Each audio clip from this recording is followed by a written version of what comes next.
तो दिल्ली पुलिस और किसान संगठनों के बीच जो बैठक हुई है वो बैठक खत्म हो गई और उसमें दिल्ली पुलिस ने फिलहाल आउटर रिंग रोड पर दिल्ली में ट्रैक्टर मार्च निकालने की इजाज़त नहीं दी है।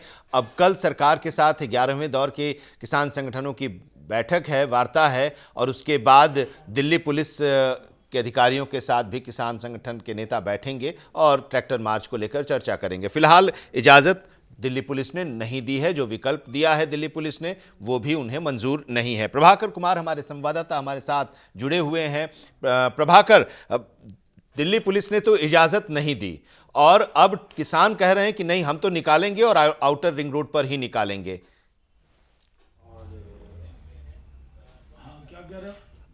बिल्कुल बिल्कुल, देखिए बहुत बड़ी बात है। सरकार की तरफ से तो प्रस्ताव दिया गया है, वो चाहते हैं कि कल की जो बैठक हो उसमें किसान आंदोलन खत्म हो जाए, लेकिन किसान अड़े हुए हैं ट्रैक्टर रैली निकालने पर। लेकिन सबसे बड़ी बात है कि शाहनवाज हुसैन जी नई जिम्मेदारी के बाद बिहार से सीधे दिल्ली आए हैं और सबसे पहले सहारा समय की तरफ से नई जिम्मेदारी के लिए बधाई सर। जी शुक्रिया आपको। बिहार के लोग काफी समय से शाहनवाज जी इंतजार कर रहे थे, लेकिन आज हम किसान आंदोलन को लेकर आपसे बातचीत करेंगे। सरकार ने एक बड़ा प्रस्ताव दिया है शाहनवाज जी, आप भी किसान परिवार से आते हैं, लेकिन किसान कह रहे कि हम ट्रैक्टर जो रैली है उसको निकालेंगे। नहीं, मुझे पूरी उम्मीद है कि जो अपने देश के किसान भाई हैं वो सरकार की बात को मानेंगे और बातचीत बहुत सौहार्दपूर्ण तरीके से हो रही है। बस हल निकलने ही वाला है, ज़्यादा देर का समय नहीं है। किसान भाई भी जानते हैं कि सरकार बहुत पॉजिटिव है। देश के प्रधानमंत्री नरेंद्र मोदी जी किसानों से बहुत स्नेह करते हैं, बहुत प्यार करते हैं और उनके लिए काम कर रहे हैं।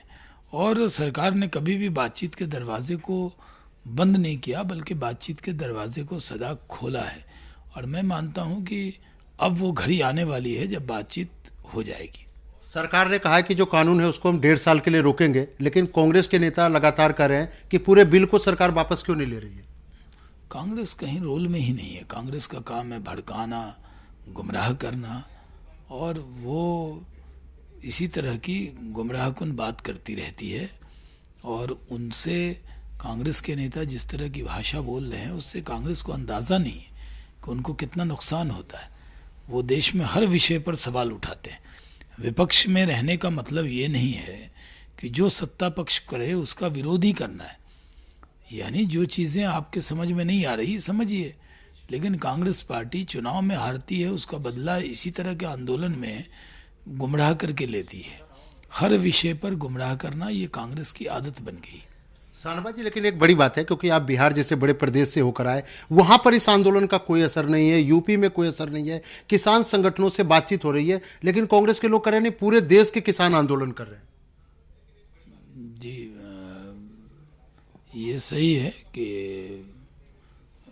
यूपी में, बिहार में, हमारे यहाँ तो भागलपुर में बड़ी तादाद में किसान ही हैं और किसान को ये अधिकार है वो अपना अनाज पैदा करे और अपने अनाज को अपने मन मुताबिक रेट पे बेचे। इसको कौन रोक सकता है। तो हम तो वो हमारे यहाँ अभी मैं भागलपुर गया था तो पीरपैंती का इलाका, कहलगांव का इलाका, जो दियारा बाखरपुर का इलाका, किसानों से मिला। एक व्यक्ति नहीं मिला, जो लोग भागलपुर में भी मुझे सुन रहे होंगे, एक व्यक्ति नहीं मिला जो किसान बिल के बारे में कोई बात कर रहा हो। सब ने कहा बहुत अच्छा किया, ये बिना बात पे जिद पे अड़े। कोई किसान बिल पर सवाल ही नहीं है, किसी को कोई शिकायत ही नहीं है। कल आखिरी दौर की एक तरह से कहा जा रहा है बातचीत है, उसमें रास्ता निकल जाएगा। उम्मीद कर सकते हैं कि अब किसान मान जाएंगे। नहीं, किसान भाई ज़रूर मानेंगे और मुझे पूरी उम्मीद है कि वो अपने लोग हैं, कोई गैर थोड़ी हैं। उनसे कभी भी हमने सख्ती से बात नहीं की, उनसे हमदर्दी से बात की और वो भी बातचीत कर रहे हैं। और सरकार ने प्रपोज़ल भी दिया है इसको स्थगित करने का कि कितने साल के लिए करना है, उस पर बातचीत हो जाएगी और मुझे पूरी उम्मीद है कि ये हल निकल जाएगा। बिल्कुल, तो शाहनवाज हुसैन जी हैं जो साफ तौर से कर रहे हैं कि काफ़ी उम्मीद है और ये हल जल्द निकल आएगा। जी एक सवाल अगर बिहार से जुड़ा, अगर जिस भूमिका से आपने शुरुआत की थी, तो शाहनवाज हुसैन बिहार में दिखेंगे, बिहार के विधान परिषद के सदस्य के तौर पर किस भूमिका में होंगे। शाहनवाज जी देखिए, क्योंकि राष्ट्रीय प्रवक्ता तो है ही, केंद्रीय मंत्री रह चुके हैं, बिहार से सांसद रह चुके हैं और एक नई जिम्मेदारी पार्टी ने दी है। शाहनवाज जी, सब लोग ये पूछते हैं आपके बारे में कि एक नई जिम्मेदारी पार्टी ने दी है, तो बिहार की आवाज को और बुलंद करेंगे आप? नहीं, मैं तो पहले से पार्टी में काम करता हूँ। आपसे बातचीत करने की जिम्मेदारी है, राष्ट्रीय प्रवक्ता के नाते काम करता हूँ। मैं बिहार से अलग कब हुआ? बिहार का ही प्रतिनिधि हूँ, बिहार का ही बेटा हूँ, और कभी बिहार में अपने को नेता नहीं माना, बेटा मान के काम किया। बिहार के लोगों ने हरदम सम्मान दिया, 3 बार सांसद रहा, कैबिनेट मंत्री केंद्र सरकार में वाजपेयी जी की सरकार में रहा, फिर राष्ट्रीय प्रवक्ता रहा, अमित शाह जी के साथ, नड्डा जी के साथ, राजनाथ जी के साथ, गडकरी जी के साथ, सबके साथ काम किया, वेंकैया जी की टीम में काम किया, अडवाणी जी की टीम में काम किया। तो मैं तो काम करता ही रहता हूँ। नहीं, लेकिन शाहनवाज जी, हमने देखा कि बिहार में जब विधानसभा चुनाव हो रहे थे तो क्या सीमांचल, क्या कटिहार, क्या पूर्णिया, क्या भागलपुर, क्या लखीसराय, क्या बेगूसराय, तमाम इलाकों में आप गए, तो बहुत बड़ा जनादेश दिया है बिहार की जनता ने आपको। तो लगता है कि उस उम्मीदों पर आप लोग खड़े उतरने की कोशिश करेंगे? नहीं, उम्मीद पे खड़े उतर रहे हैं। नीतीश कुमार जी के नेतृत्व में एक अच्छी सरकार चल रही है।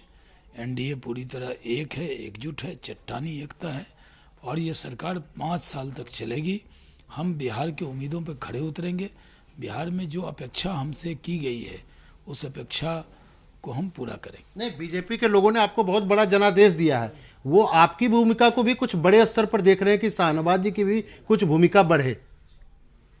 नहीं, हमारी भूमिका तो एक कार्यकर्ता की भूमिका है।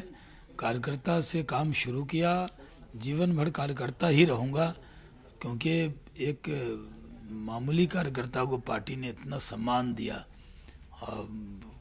3 बार सांसद बनाया, 6 बार लोकसभा का टिकट दिया, अब विधान परिषद का उम्मीदवार बनाया। मेरी पार्टी ने मेरे पर जो भरोसा किया है, उसका कितना भी शुक्रिया अदा करें तो कम है।